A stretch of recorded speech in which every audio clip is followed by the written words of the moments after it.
Hello favorites, welcome back. Thank you for stopping by.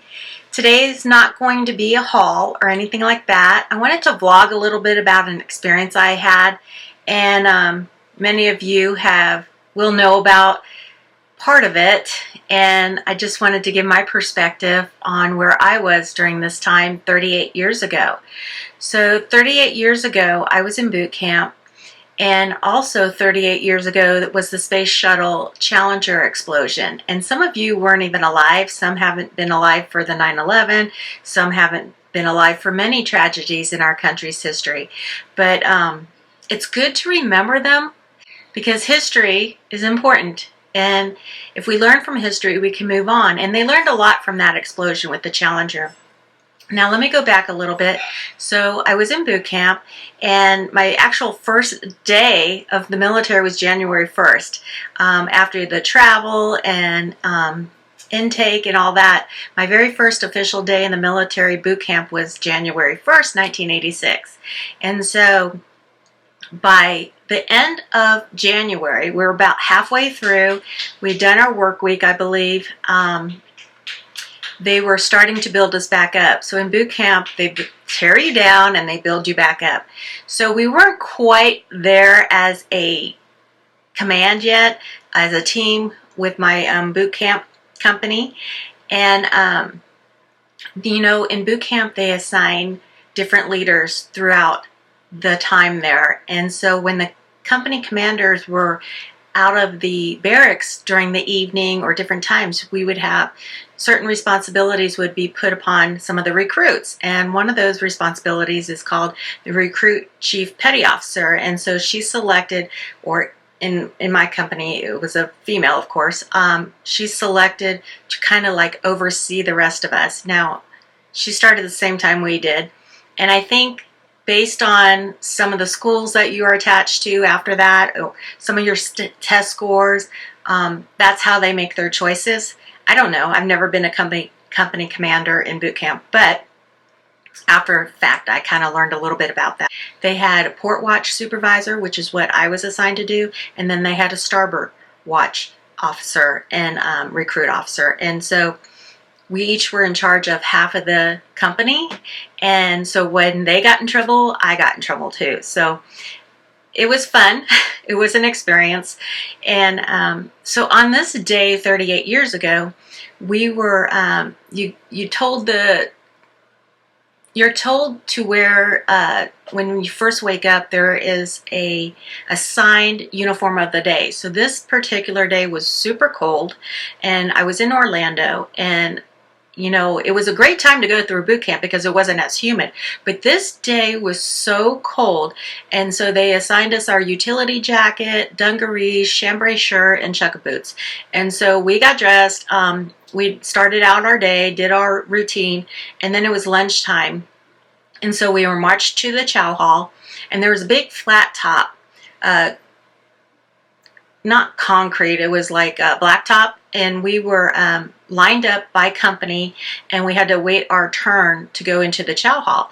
And so this day, now our recruit chief petty officer, she must have gotten an exemption because she was under 5 foot, and so it was always kind of a little humorous because we were always looking down and she was always looking up. But we hadn't all quite bonded with her, should I say.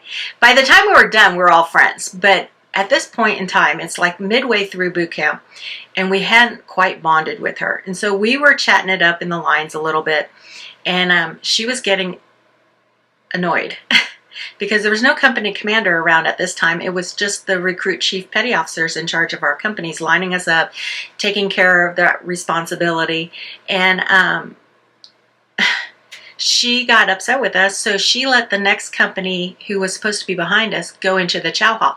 Now in boot camp, I barely ate because I didn't like all the food at that time, and so I always liked the peanut butter. So if they had peanut butter, which they didn't always have, I would put that on toast, and that was my nutrients in boot camp.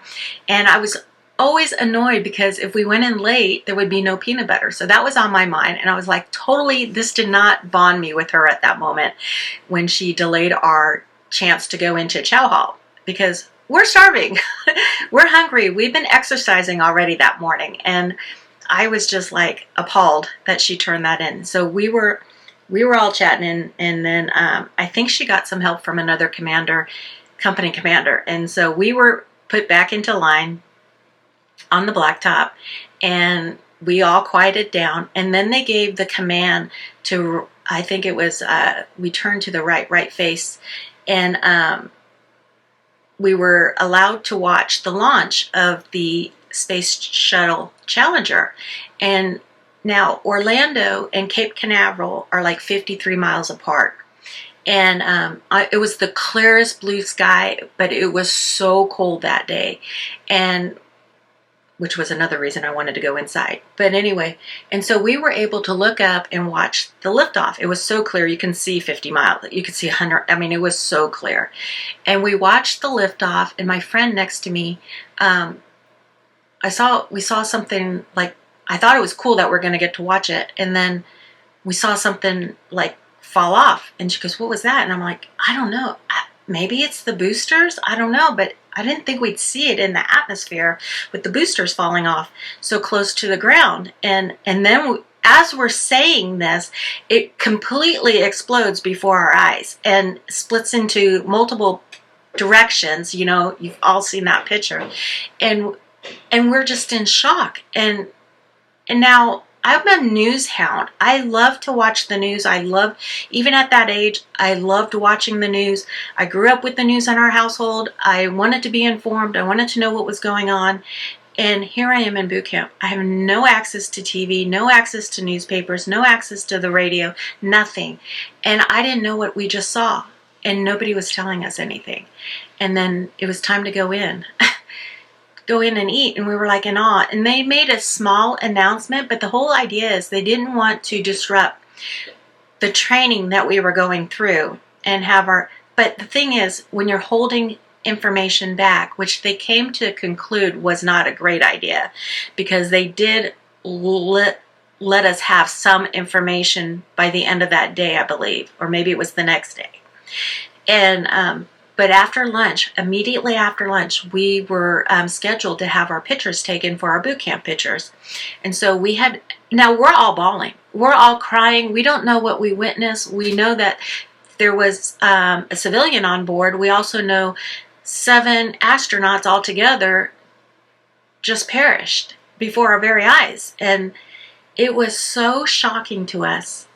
Now, and we're emotional anyway, without any tragedy, because we're having such emotional waves going on with us, getting through boot camp, going through, all this stuff, which is bonding us. It is.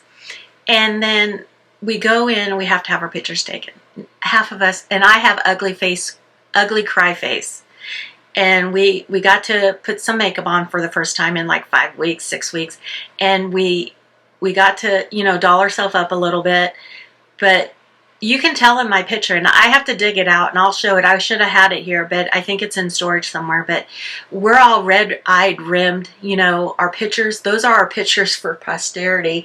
And it was taken on the day of the Challenger explosion. So it's a little emotional now just talking about it. It's been a while since I've talked about this.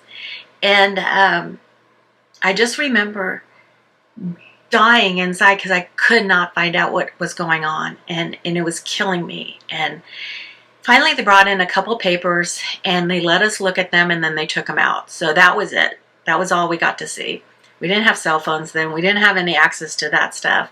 And looking back now, I can understand why, because we had a whole lot more to go through. Our boot camp is about 8 weeks long, and I understand it.